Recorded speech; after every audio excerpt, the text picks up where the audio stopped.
Om Shri Ganeshaya Namaha. As we are continuing our exploration of the different yogas, we have been going through them systematically and carefully. Today I want to continue on the 9 forms of bhakti. As we stated in the Srimad Bhagavatam, the Bhagavad Mahapuran, the 18th Puran out of the 18 Puranas written by Sri Vedavyasji, in the Srimad Bhagavatam, 9 forms of devotion are described, and they are also known as Navaratna Malika. Beautiful, the garland of 9 gems. And these are Shravanam Kirtanam Vishnu Smaranam Padasevanam Archanam Vandanam Dasyam Sakhyamatma Nivedanam. That is the shloka, which many people are probably familiar with. So, Bhakti, what is Bhakti? Bhakti is love, but it is love towards God. Bhagwan ke vishay jo prem hai, that is in that sense Bhakti. Another way to think about Bhakti is that it is glory of creation. The more glory, jisko Mahatma kehte hai, that glory of creation is within us, and then from that, the cause of creation, Sarva Karana Karanam, the cause of all causes, which is the Brahma Tattva, which is the Akshara Tattva, which is the Parabrahma Tattva, whatever you want to call it, God, Paramatma, Shri Krishna, whatever, any name. Whatever the cause of all causes that does not have a cause, that is the supreme reality. So that supreme reality is what we are attempting to resonate with. So the 9 forms of devotion are psychological practices, psycho-spiritual practices that are aimed at invoking the presence of the divine in an image like a murti, and also within us.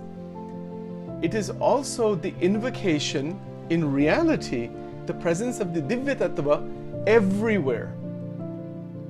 So in Srimad Bhagavad Gita, the verse Yomam Pashyati Sarvatra Sarvam Chamai Pashyati Tasyaham Na Pranashyami Sachamena Pranashyati. That is our goal. What is that verse saying? One who sees me everywhere and sees everything in me is constantly absorbed in me, is within me. So what is that me? That is the oneness. The oneness of God, the oneness of the Atma, the oneness of the Brahma Tattva, the oneness of creation and reality. That ultimate oneness is the aim of Navadha Bhakti. Navavidha, it's actually called, meaning that there are 9 forms. So, the state of the 10th Bhakti, which is the actual Dheya, the goal is to reach that stage, which is non-directional love. In the 9 forms of devotion, there is a direction towards the Ishta Devata. So for example, if Sachin is worshipping, let's say, Bhagwan Shiv, so he says Namah Shivaya mantra is there, the listening to Shiv Puran is there, there's the Ishta Bhakti, getting absorbed in the Shiva mantras and the different Abhishek and all of these things towards a particular Ishta Devata. And in each Ishta Devata, in the Sanatana Dharma tradition, there are different prescribed methods of trying to connect with the Ishta Devata. So, as we are examining the 9 forms of devotion, the Shravan Bhakti we have been going through the last 2 days, and I will continue further today, and then we will go into the Kirtan Bhakti tomorrow. Shravan is the first Bhakti, as I mentioned yesterday, that is the energizer to energize the other 8. And if all 8 are in link with each other, turned over towards God, they occur towards the Paramatma in a dualistic sense. This is dualistic worship, that I am here as a human being, as a limited person, and worshipping the Lord. This is the dualistic approach generally. So in that dualistic approach, these 9 forms of devotion become pivotal. Yesterday we talked about Shravana Bhakti, and I want to go further into that today. So Shravan Bhakti is listening to the glories of the enlightened beings. That includes all the incarnations, all the enlightened sages.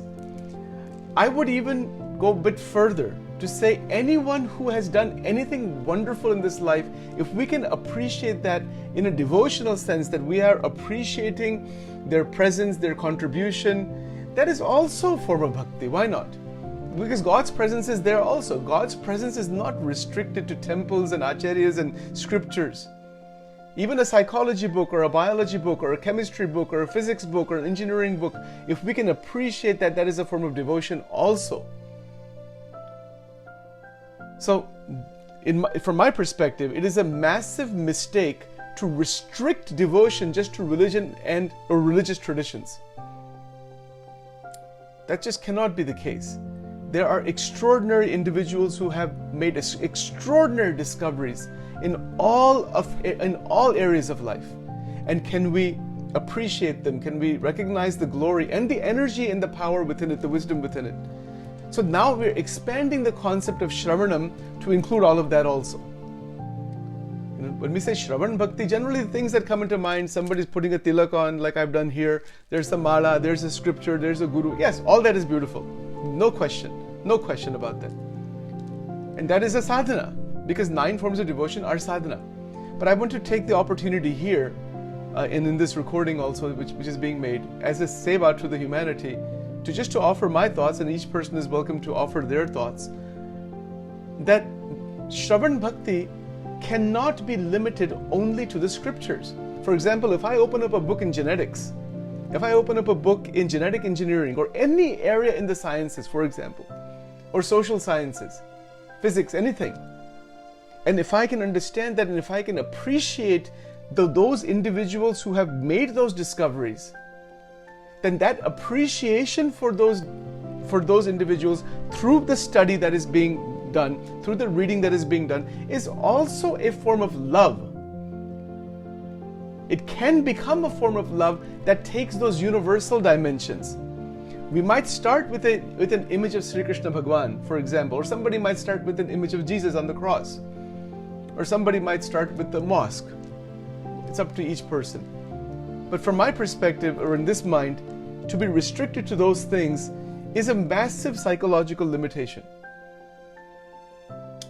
In the Bhagavad Gita, if you go to the Gita actually, and even the Srimad Bhagavatam, of course, Srimad Bhagavatam is about the incarnations and the Leela of Sri Krishna, and all those things are obviously there, beautiful. Nonetheless, there are verses upon verses in nearly all these scriptures about universal vision. And if we do not go into universal vision and it becomes restrictive, sometimes what happens is that in an attempt to get to universal vision, one becomes restrictive. Now, if that is not Maya, then what is? Somebody says that I want to realize the Brahmastic, the Brahmic consciousness, universal consciousness, choiceless awareness, want to go into that. But because of different limitations in religious organizations or paths or different paramparas and all those kinds of things, one winds up getting more and more restricted. Just the opposite seems to happen. And that is really, really quite interesting. Obviously, there's no intention to criticize anyone. But the fact of the matter is that these 9 forms of devotion are for expansion. They are not for contraction.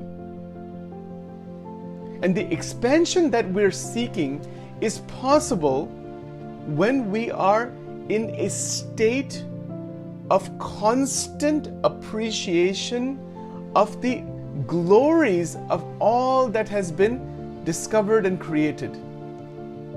And that's what it is. Take, for example, now take the Bhagavad Gita.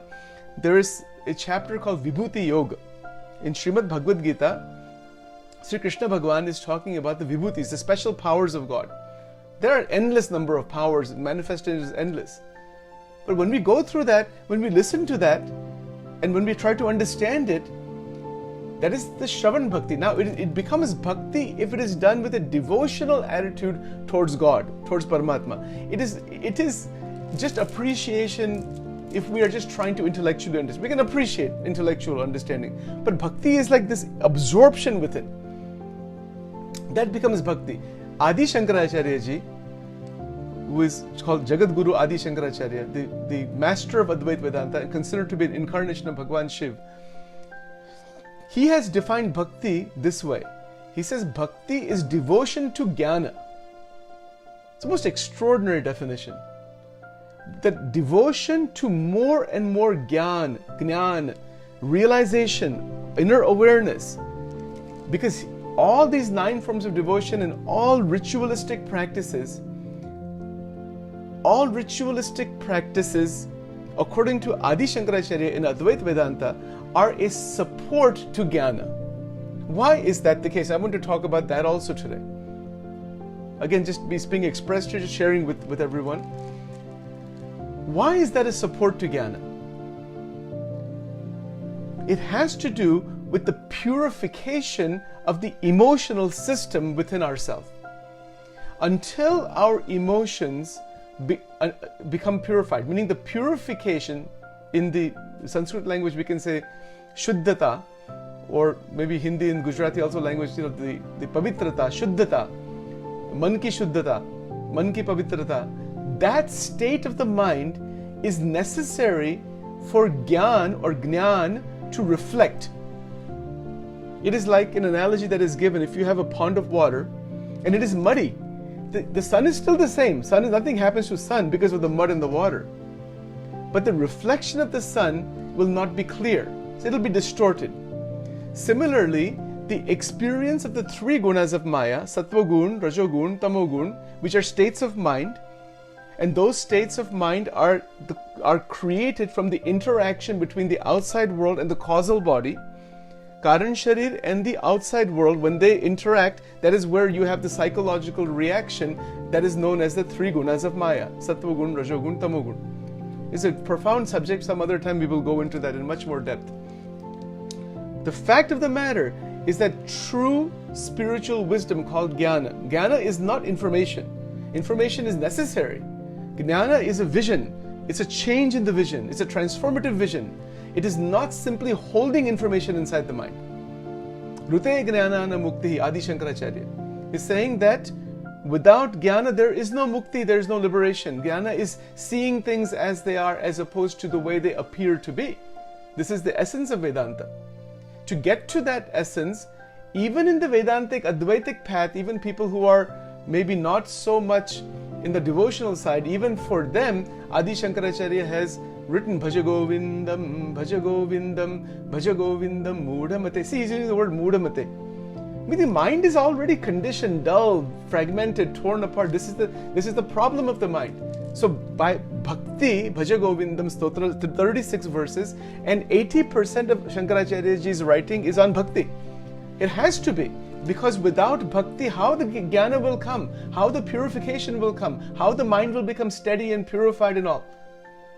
It will not reach that stage. It will just remain torn and split and fragmented, and it will just keep revolving. And then, even if the Vedantic ideas are heard about the Aham Brahmasmi and Sarva Kalvidam Brahma, all these beautiful ideas are heard, that will become Shushka Vedanta, not Shuddha Vedanta.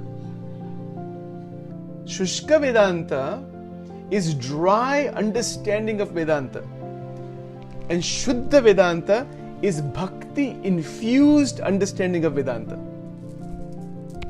This is the most extraordinary thing. If you look at Adi Shankaracharyaji's entire set of literatures and his life, he established the 4 Gadis, he wrote commentaries on the Upanishads, the Bhagavad Gita, Brahma Sutra, he did all of that. He established the Advaitic Siddhanta. There's no question. No question. But how did he do so? He did so as an evolution from bhakti into jnana. And that is where Shravanam comes into play. There are 4 stages he's talked about: Shravan, Manan, Nididha, Sakshatkar. That is written in Vedantas overall. In the bhakti traditions, listening to the glories of the lives of the incarnations, Leela Charitra of Sri Krishna, Bhagwan Ram, all of those stories and glories, that is an easier way to understand the same truths. The same truths that are in the Srimad Bhagavatam, the Bhagavad Gita, the Brahma Sutra, that are difficult to understand, the Upanishadic literature that is quite difficult to understand, through the stories of the great sages and the avataras, through their stories and their life, the same truth is easily understood by the masses. And that is, I think we know that. That is why there are so many stories. Why there are thousands and thousands and thousands of stories in what we call Sanatana Dharma? Because the masses can easily understand that. For example, take the incident of Shabri, who was a illiterate woman who was in the Brahmic consciousness by the grace of her guru and was taking the name of Rama and wanted to have the darshan of Rama. What does that show? We know the story that she was taking those fruit that bore and all that, tasting them and all that. It shows the bhav, the internal feeling of devotion with which she was connecting with Bhagwan Ram. It is not the quantity of knowledge, quantity of scriptures, or any such quantity that is there that is that much of relevance, as opposed to the quality of the emotion within. So these 9 forms of devotion enhance the quality of the emotion, and that normal emotion that is within the 3 gunas, sattvagun, rajogun, tamogun, that emotion takes a turn into what is known as divya bhav. Divya bhav means what? It is a state beyond the sattvagun, where the devotee of God, the bhakta, is blessed to become an ocean of compassion. Karuna Sindhu. This state is called Karuna Sindhu. Karuna Sindhu means total, infinite compassion for all of creation, seeing God in all of creation, having infinite compassion and grace towards all. That is the state of Karuna Sindhu. And that state is a prerequisite for Advaitic realization. Without that, the Advaitic realization is an idea. It's a fantastic idea. But until the preparation is there internally, the full realization that Aham Brahmasmi Tattvamasi Ayam Atma Brahma Sarvam Kalvidam Brahma, the Mahavakyas of the Upanishads and the Advaitic texts that are giving this, they require this prerequisite, and every Acharya has talked about that in their own way. Acharyas have given only what they have realized. So, can we realize this? That is the question. And it begins with fundamental respect for all people, historically and today, and of course for the future, who have made great contributions, and we listen to their glories. And from there, our expansion happens.